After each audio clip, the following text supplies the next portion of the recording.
नमस्कार आदाब, मैं हूं राव अकरम और आप देख रहे हैं मेरा हिंदी यूट्यूब चैनल। साथियों, आज हम इस वीडियो के माध्यम से जानकारी करेंगे कि श्रेणी 6(2) की भूमि क्या होती है और धारा 67/1, धारा 67/2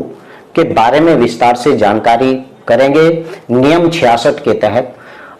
आज मैं आपको इस वीडियो के माध्यम से जानकारी दूंगा कि अगर कोई व्यक्ति किसी ग्राम समाज की भूमि पर कब्जा करता है या फिर कब्जा करके उस भूमि के ऊपर फसल पैदा करता है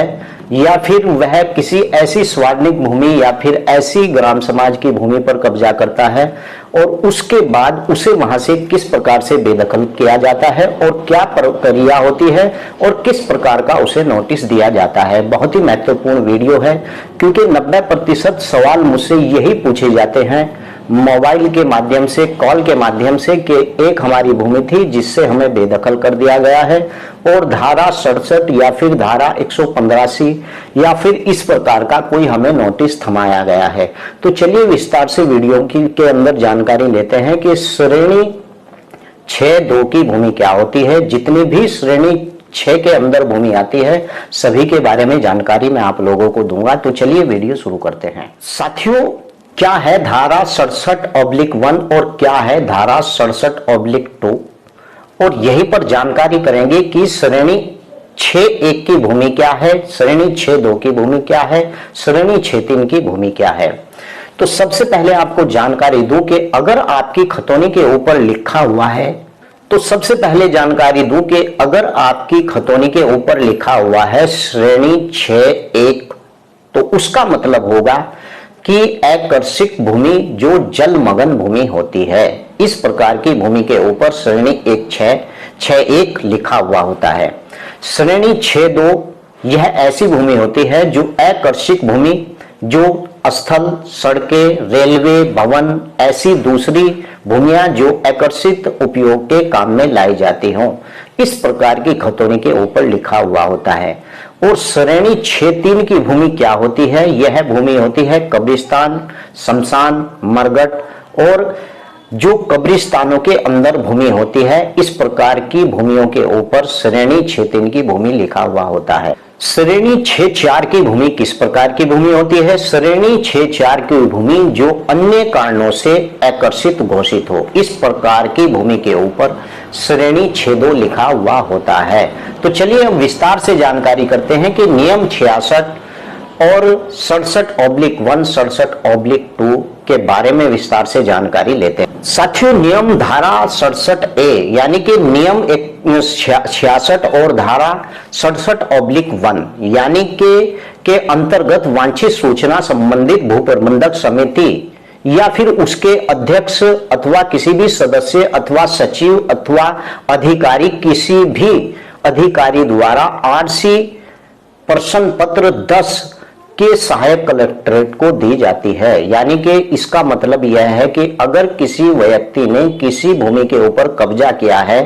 तो आरसी प्रश्न पत्र 19 को भरकर या तो ग्राम प्रधान की शिकायत पर या फिर गांव के भूप्रबंधक समिति के किसी भी सदस्य के शिकायत पर या फिर आम जन की किसी भी शिकायत पर उस पर प्रश्न पत्र 19 भरकर उसकी यह जानकारी एसडीएम के यहां दी जाएगी कि फला व्यक्ति के द्वारा ऐसी भूमि पर बेवजह कब्जा किया हुआ है। अब उसके ऊपर नियम 67/1, नियम 66 के अंतर्गत सूचना प्राप्त होने पर अन्यथा उनकी जानकारी आने पर सहायक कलेक्टर ऐसी जांच करेगा कि जैसे वह उचित समझे और इन बिंदुओं पर जो अग्रेतर यानी कि सूचना प्राप्त कर सकेगा। यानी कि नंबर 1, संपत्ति को अवैध अध्यासन अथवा दुर्वियोजन से हुई क्षति विवरण जिसके गांव का खाता संख्या और क्षेत्र चौहद्दी उक्त स्थिति अथवा दुर्विनियोजित की गई संपत्ति की बाजारी मूल्य। यानी कि जब एसडीएम को इसकी जानकारी हो जाएगी कि किसी व्यक्ति के द्वारा मुझे प्रश्न पत्र 19 भरकर दिया हुआ है, प्रश्न पत्र 19 भरकर दिया गया है जिसमें यह जानकारी दी गई है कि फला व्यक्ति के द्वारा उस भूमि पर कब्जा किया हुआ है, तो कलेक्टर उसकी जांच करेगा कि संपत्ति पर अवैध अध्यासन और दुर्वियोजन हुई क्षति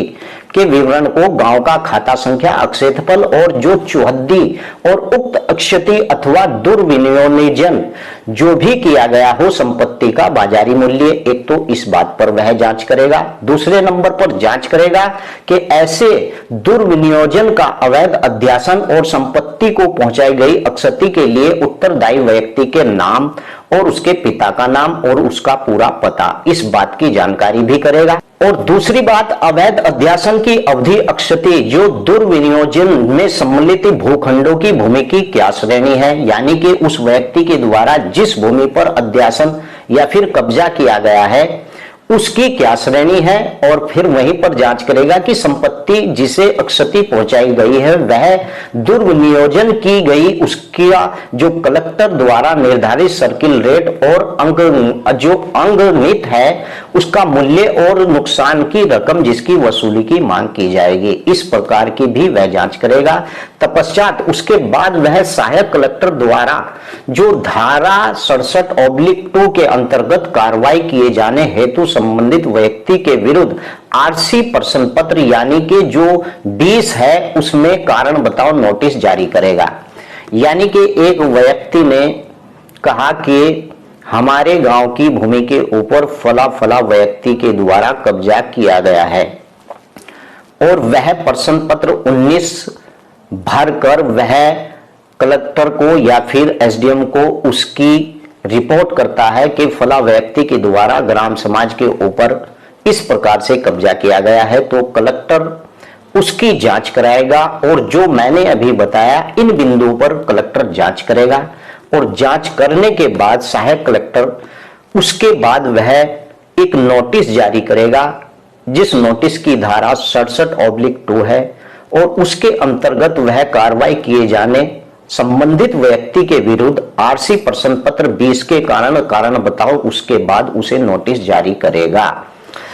और दुर्वियोजन अथवा अवैध अध्यासन के लिए नोटिस विनिर्देशित की गई रकम की अनाधिक रकम वसूल उससे क्यों ना की जाए और उसे भूमि से बेदखल क्यों ना कर दिया जाए। यानी कि सहायक कलेक्टर उस नोटिस के अंदर लिखेगा कि आपके ऊपर यह जुर्माना लगाया जाता है, आपके द्वारा ग्राम समाज की भूमि के ऊपर अध्यासन या फिर कब्जा किया हुआ है, क्यों ना हम आपको बेदखल कर दें और इसके ऊपर यह जुर्माना है, आप इसे जुर्माने को क्यों ना भर दें। उसके बाद यदि धारा 67/2 के निर्देश नोटिस का अनुपालन नहीं किया जाता है अथवा संबंधित व्यक्ति द्वारा दर्शाया गया कारण पर्याप्त नहीं पाया जाता है तो सहायक कलेक्टर आदेश के निर्देश दे सकेगा। यानी कि अगर वह व्यक्ति का उस भूमि के ऊपर अध्यासन नहीं है, मान लीजिए कि धारा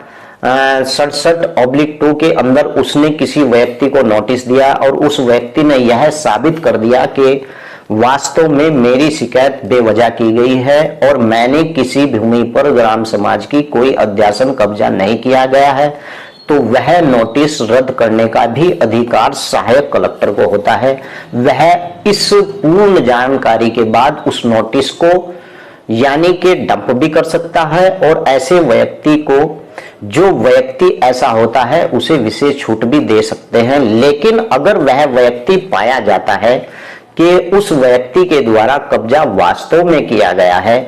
तो ऐसे व्यक्ति को आवश्यक बल का प्रयोग कर बेदखल भी किया जा सकता है अथवा सहायक कलेक्टर द्वारा अवैध अध्यासन या अक्षति के कारण आदेशित की गई अक्षति यानी उपनियम 3 में जो उल्लेखित है उससे रकम सहित यदि विनिर्देशित समय से अदा नहीं की गई है तो भू राजस्व के बकाये के भांति उससे वसूला जाएगा। यानी कि अगर उस व्यक्ति का वास्तव में कब्जा पाया जाता है और वह व्यक्ति उसका जुर्माना नहीं जमा करता है तो राजस्व विभाग की ओर से बकाये के आधार पर उस व्यक्ति के वह जुर्माना यानी कि उस जुर्माने को भरपाई की जाएगी और उसकी आरसी भी जारी की जा सकती है। आशा करता हूं कि आप लोगों को इस धारा